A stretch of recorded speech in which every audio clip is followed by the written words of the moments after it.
Chapter 3, Part 1. Old Mrs. Brand and Mabel were seated at a window of the new Admiralty offices in Trafalgar Square to see Oliver deliver his speech on the 50th anniversary of the passing of the Poor Laws Reform.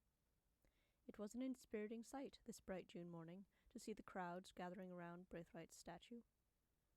That politician, dead 15 years before, was represented in his famous attitude, with arms outstretched and down-dropped, his head up, and one foot slightly advanced. And today it was decked, as was becoming more and more usual on such occasions, in his Masonic insignia.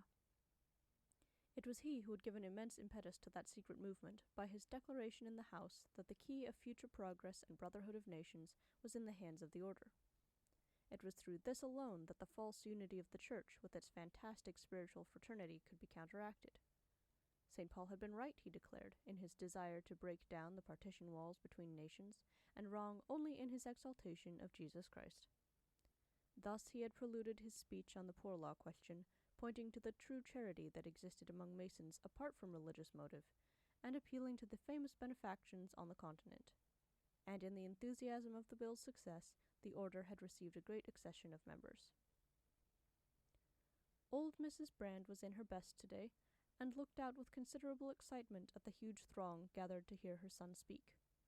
A platform was erected round the bronze statue at such a height that the statesman appeared to be one of the speakers, though at a slightly higher elevation, and this platform was hung with roses, surmounted by a sounding board, and set with a chair and table. The whole square round about was paved with heads, and resonant with sound, the murmurs of thousands of voices, overpowered now and again by the crash of brass and thunder of drums, as the benefit societies and democratic guilds, each headed by a banner, deployed from north, south, east, and west, and converged towards the wide railed space about the platform where room was reserved for them. The windows on every side were packed with faces.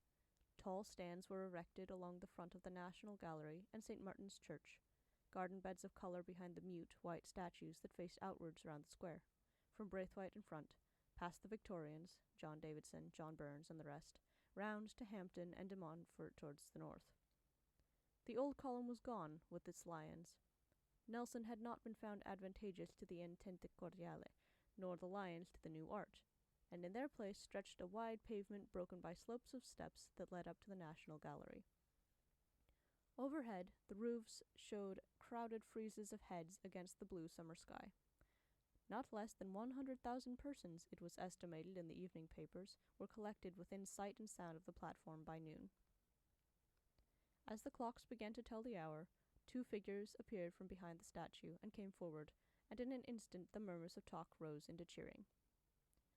Old Lord Pemberton came first, a grey-haired, upright man, whose father had been active in denouncing the house of which he was a member on the occasion of its fall over 70 years ago, and his son had succeeded him worthily.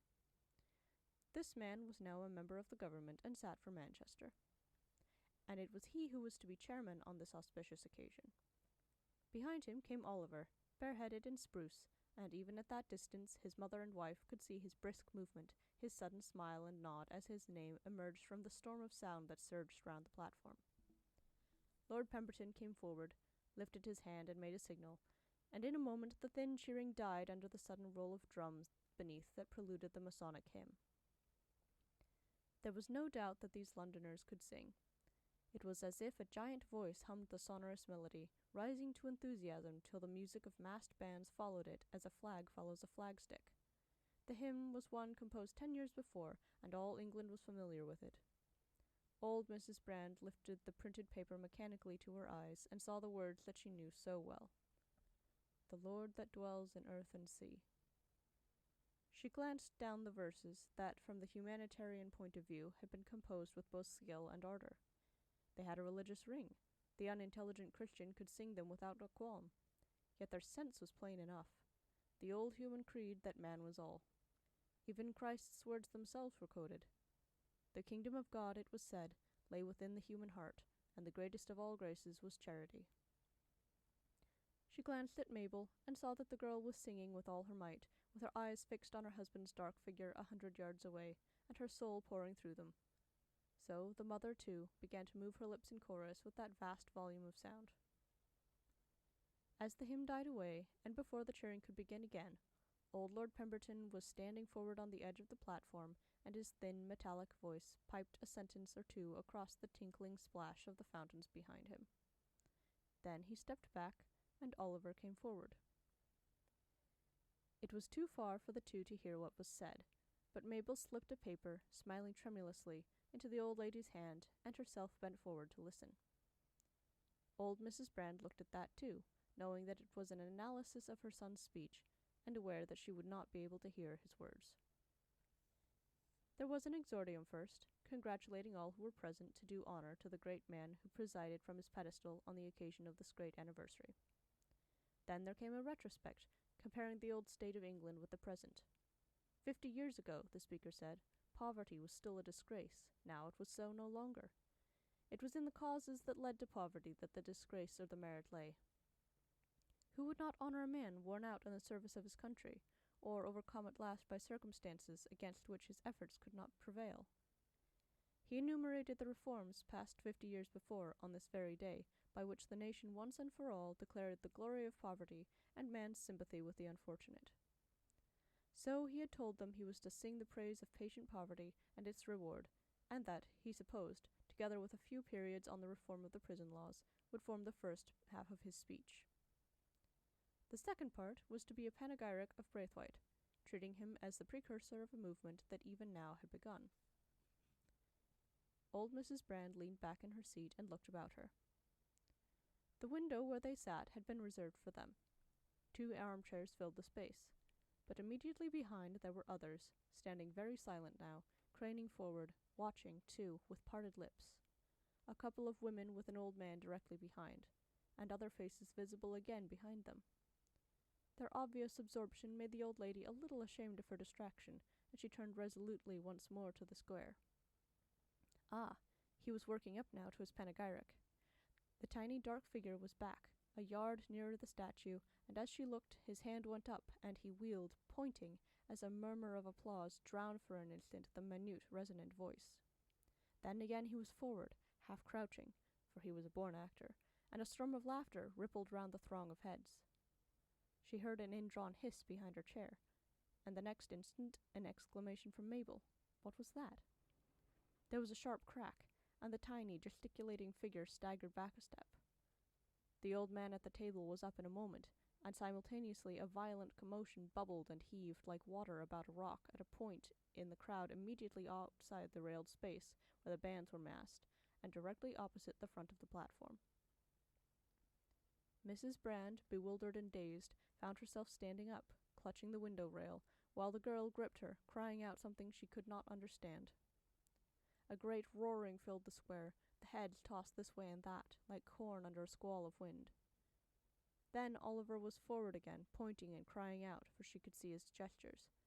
And she sank back quickly, the blood racing through her old veins, and her heart hammering at the base of her throat. my dear, what is it?" she sobbed. But Mabel was up too, staring out at her husband, and a quick babble of talk and exclamations from behind made itself audible in spite of the roaring tumult of the square. Part 2. Oliver told them the explanation of the whole affair that evening at home, leaning back in his chair with one arm bandaged and in a sling. They had not been able to get near him at the time. The excitement in the square had been too fierce, but a messenger had come to his wife with the news that her husband was only slightly wounded, and was in the hands of the doctors. "He was a Catholic," explained the drawn-faced Oliver. "He must have come ready, for his repeater was loaded." Well, there was no chance for a priest this time. Mabel nodded slowly. She had read of the man's fate on the placards. "He was killed. Trampled and strangled instantly," said Oliver. "I did what I could, you saw me, but, well, I dare say it was more merciful." "But you did what you could, my dear," said the old lady anxiously from her corner. "I called out to them, mother, but they wouldn't hear me." Mabel leaned forward. "Oliver, I know this sounds stupid of me, but I wish they had not killed him." Oliver smiled at her. He knew this tender trait in her. "It would have been more perfect if they had not," she said. Then she broke off and sat back. "Why did he shoot just then?" she asked. Oliver turned his eyes for an instant towards his mother, but she was knitting tranquilly. Then he answered with a curious deliberateness. I said that Braithwaite had done more for the world by one speech than Jesus and all his saints put together. He was aware that the knitting needle stopped for a second. Then they went on again as before. But he must have meant to do it anyhow, continued Oliver. How do they know he was a Catholic? Asked the girl again. There was a rosary on him, and then he had just had time to call on his God. And nothing more is known? Nothing more. He was well dressed, though. Oliver leaned back a little wearily and closed his eyes. His arm still throbbed intolerably, but he was very happy at heart. It was true that he had been wounded by a fanatic, but he was not sorry to bear pain in such a cause, and it was obvious that the sympathy of England was with him. Mr. Phillips, even now, was busy in the next room, answering the telegrams that poured in every moment. Caldecott, the Prime Minister, Maxwell, Snowford, and a dozen others had wired instantly their congratulations, and from every part of England streamed in message after message. It was an immense stroke for the Communists. Their spokesman had been assaulted during the discharge of his duty, speaking in defense of his principles. It was an incalculable gain for them, and loss for the individualists. The confessors were not all on one side after all. The huge electric placards over London had winked out the facts in Esperanto as Oliver stepped into the train at twilight. Oliver Brand wounded. Catholic assailant. Indignation of the country. Well-deserved fate of assassin. He was pleased, too, that he honestly had done his best to save the man. Even in that moment of sudden and acute pain, he had cried out for a fair trial, but he had been too late. He had seen the starting eyes roll up in the crimson face, and the horrid grin come and go as the hands had clutched and torn at his throat. Then the face had vanished, and a heavy trampling began where it had disappeared.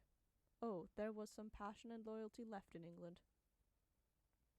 His mother got up presently and went out, still without a word, and Mabel turned to him, laying a hand on his knee. "Are you too tired to talk, my dear?" He opened his eyes. "Of course not, my darling. What is it?" "What do you think will be the effect?"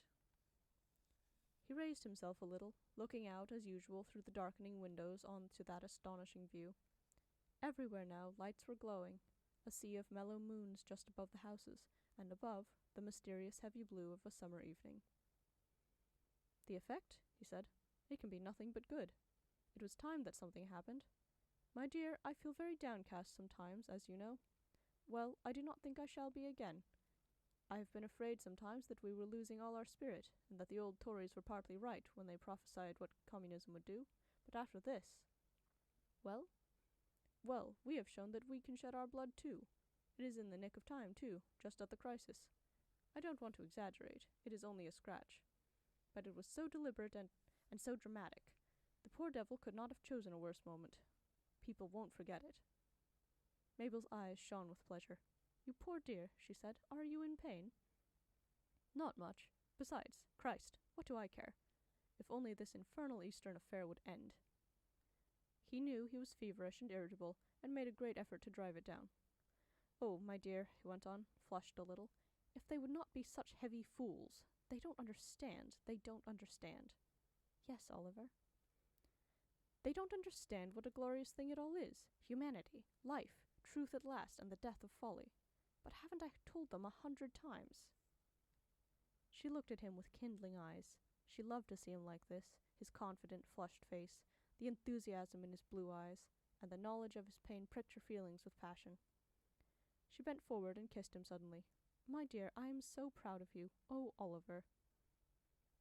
He said nothing, but she could see what she loved to see, that response to her own heart. And so they sat in silence while the sky darkened yet more, and the click of the writer in the next room told them that the world was alive and that they had a share in its affairs. Oliver stirred presently. "Did you notice anything just now, sweetheart, when I said that about Jesus Christ?" She stopped knitting for a moment, said the girl. He nodded. "You saw that too, then?" "Mabel, do you think she is falling back?" "Oh, she is getting old," said the girl lightly. "Of course she looks back a little." "But you don't think... It would be too awful." She shook her head. No, my dear, you're excited and tired. It's just a little sentiment. Oliver, I don't think I would say that kind of thing before her." "But she hears it everywhere now." "No, she doesn't. Remember, she hardly ever goes out. Besides, she hates it. After all, she was brought up a Catholic. Oliver nodded and lay back again, looking dreamily out. Isn't it astonishing the way in which suggestion lasts? She can't get it out of her head, even after 50 years. Well, watch her, won't you? By the way... Yes? There's a little more news from the east. They say Felsenburgh's running the whole thing now. The Empire is sending him everywhere. Tobolsk, Benares, Yakutsk. Everywhere, and he's been to Australia. Mabel sat up briskly. Isn't that very hopeful? I suppose so.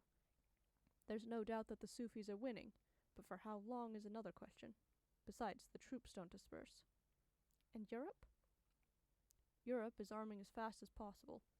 I hear we are to meet the powers next week at Paris. I must go.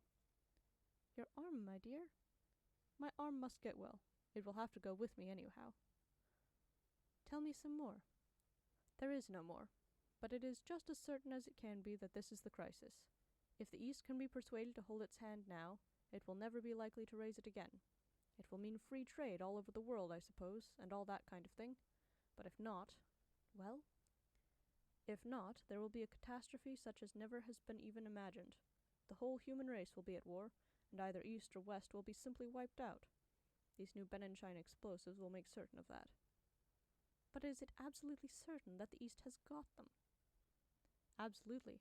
Benson sold them simultaneously to East and West. Then he died, luckily for him. Mabel had heard this kind of talk before, but her imagination simply refused to grasp it. A duel of East and West under these new conditions was an unthinkable thing. There had been no European war within living memory, and the Eastern wars of the last century had been under the old conditions.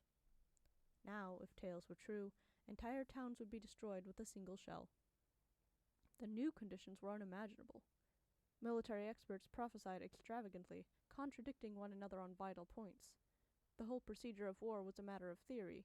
There were no precedents with which to compare it. It was as if archers disputed as to the results of cordite.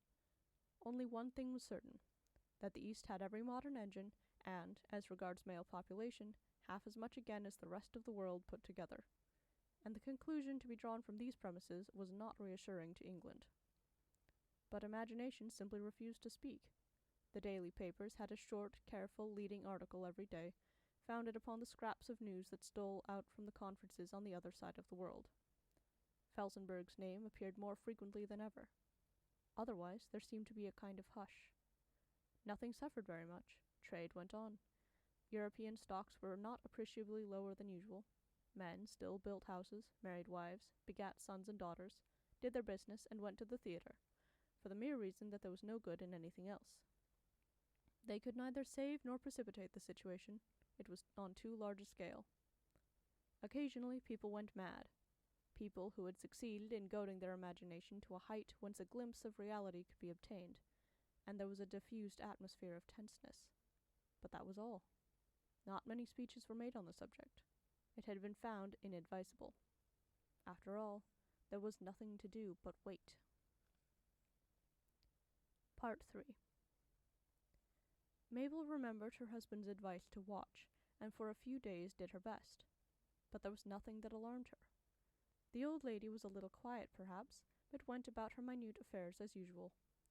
She asked the girl to read to her sometimes, and listened unblenching to whatever was offered her. She attended in the kitchen daily, organized varieties of food, and appeared interested in all that concerned her son. She packed his bag with her own hands, set out his furs for the swift flight to Paris, and waved to him from the window as he went down the little path towards the junction. He would be gone 3 days, he said. It was on the evening of the second day that she fell ill, and Mabel, running upstairs, in alarm at the message of the servant, found her rather flushed and agitated in her chair. "It is nothing, my dear," said the old lady tremulously, and she added the description of a symptom or two. Mabel got her to bed, sent for the doctor, and sat down to wait. She was sincerely fond of the old lady, and had always found her presence in the house a quiet sort of delight. The effect of her upon the mind was as that of an easy chair upon the body. The old lady was so tranquil and human, so absorbed in small external matters, so reminiscent now and then of the days of her youth, so utterly without resentment or peevishness. It seemed curiously pathetic to the girl to watch that quiet old spirit approach its extinction, or, rather, as Mabel believed, its loss of personality in the reabsorption into the spirit of life which informed the world. She found less difficulty in contemplating the end of a vigorous soul, for in that case she imagined a kind of energetic rush of force back into the origin of things. But in this peaceful old lady there was so little energy. Her whole point, so to speak, lay in the delicate little fabric of personality, built out of fragile things into an entity far more significant than the sum of its component parts. The death of a flower, reflected Mabel, is sadder than the death of a lion. The breaking of a piece of china more irreparable than the ruin of a palace. "It is syncope," said the doctor when he came in. "She may die at any time. She may live 10 years. "There is no need to telegraph for Mr. Brand." He made a little deprecating movement with his hands. "It is not certain that she will die. It is not imminent," she asked. No. She may live 10 years, I said." He added a word or two of advice as to the use of the oxygen injector, and went away. The old lady was lying quietly in bed when the girl went up, and put out a wrinkled hand. "Well, my dear?" she asked. "It is just a little weakness, mother. You must lie quiet and do nothing. Shall I read to you?" "No, my dear. I will think a little." It was no part of Mabel's idea to duty to tell her that she was in danger, for there was no past to set straight, no judge to be confronted. Death was an ending, not a beginning. It was a peaceful gospel. At least, it became peaceful as soon as the end had come. So the girl went downstairs once more, with a quiet little ache at her heart that refused to be still. What a strange and beautiful thing death was, she told herself. This resolution of a cord that had hung suspended for 30, 50, or 70 years, back again into the stillness of the huge instrument that was all in all to itself. Those same notes would be struck again, were being struck again even now all over the world, though with an infinite delicacy of difference in the touch. But that particular emotion was gone. It was foolish to think that it was sounding eternally elsewhere, for there was no elsewhere. She, too, herself, would cease one day. Let her see to it that the tone was pure and lovely. Mr. Phillips arrived the next morning, as usual, just as Mabel had left the old lady's room, and asked news of her. "She is a little better, I think," said Mabel. "She must be very quiet all day." The secretary bowed, and turned aside into Oliver's room, where a heap of letters lay to be answered. A couple of hours later, as Mabel went upstairs once more, she met Mr. Phillips coming down. He looked a little flushed under his sallow skin. "Mrs. Brand sent for me," he said. "She wished to know whether Mr. Oliver would be back tonight." "He will he not? You have not heard?" "Mr. Brand said he would be here for a late dinner. He will reach London at 19. "And is there any other news?" He compressed his lips. "There are rumors," he said. "Mr. Brand wired to me an hour ago." He seemed moved at something, and Mabel looked at him in astonishment. "It is not Eastern news?" she asked. His eyebrows wrinkled a little. "You must forgive me, Mrs. Brand," he said. "I am not at liberty to say anything." She was not offended, for she trusted her husband too well, but she went on into the sick room with her heart beating. The old lady, too, seemed excited. She lay in bed with a clear flush in her white cheeks, and hardly smiled at all to the girl's greeting. "Well, have you seen Mr. Phillips, then?" said Mabel. Old Mrs. Brand looked at her sharply an instant, but said nothing. "Don't excite yourself, mother. Oliver will be back tonight." The old lady drew a long breath. "Don't trouble about me, my dear," she said. "I shall do very well now. He will be back to dinner, will he not?" "If the volor is not late. Now, mother, are you ready for breakfast?" Mabel passed an afternoon of considerable agitation. It was certain that something had happened. The secretary, who breakfasted with her in the parlour looking onto the garden, had appeared strangely excited. He had told her that he would be away the rest of the day. Mr. Oliver had given him his instructions. He had refrained from all discussion of the Eastern question, and he had given her no news of the Paris Convention. He only repeated that Mr. Oliver would be back that night. Then he had gone off in a hurry half an hour later. The old lady seemed asleep when the girl went up afterwards, and Mabel did not like to disturb her. Neither did she like to leave the house, so she walked by herself in the garden, thinking and hoping and fearing, till the long shadow lay across the path, and the tumbled platform of roofs was bathed in a dusty green haze from the west. As she came in, she took up the evening paper, but there was no news there except to the effect that the convention would close that afternoon. 20 o'clock came, but there was no sign of Oliver. The Paris volor should have arrived an hour before, but Mabel, staring out into the darkening heavens, had seen the stars come out like jewels one by one, but no slender-winged fish pass overhead. Of course, she might have missed it. There was no depending on its exact course. But she had seen it 100 times before, and wondered unreasonably why she had not seen it now. But she would not sit down to dinner, and paced up and down in her white dress, turning again and again to the window, listening to the soft rush of the trains, the faint hoots from the track, and the musical chords from the junction a mile away. The lights were up by now, and the vast sweep of the towns looked like fairyland between the earthly light and the heavenly darkness. Why did not Oliver come, or at least let her know why he did not? Once she went upstairs, miserably anxious herself, to reassure the old lady, and found her again very drowsy. "He is not come," she said. "I dare say he may be kept in Paris." The old face on the pillow nodded and murmured, and Mabel went down again. It was now an hour after dinner-time. Oh, there were 100 things that might have kept him. He had often been later than this. He might have missed the volor he meant to catch. The convention might have been prolonged. He might be exhausted and think it better to sleep in Paris after all, and have forgotten to wire. He might even have wired to Mr. Phillips, and the secretary have forgotten to pass on the message. She went at last, hopelessly, to the telephone and looked at it. There it was, that round, silent mouth, that little row of labeled buttons. She half decided to touch them one by one and inquire whether anything had been heard of her husband. There was his club, his office in Whitehall, Mr. Phillips' house, Parliament House, and the rest. But she hesitated, telling herself to be patient. Oliver hated interference, and he would surely soon remember and relieve her anxiety. Then, even as she turned away, the bell rang sharply, and a white label flashed into sight. Whitehall. She pressed the corresponding button, and, her hand shaking so much that she could scarcely hold the receiver to her ear, she listened. "Who is there?" Her heart leaped at the sound of her husband's voice, tiny and minute across the miles of wire. "I, Mabel," she said, "alone here." "Oh, Mabel." "Very well. I am back. All is well. Now listen, can you hear?" "Yes, yes." "The best has happened. It is all over in the East. Felsenburgh has done it. Now listen, I cannot come home tonight. It will be announced in Paul's house in 2 hours from now. We are communicating with the press. Come up here to me at once. You must be present. Can you hear?" "Oh, yes."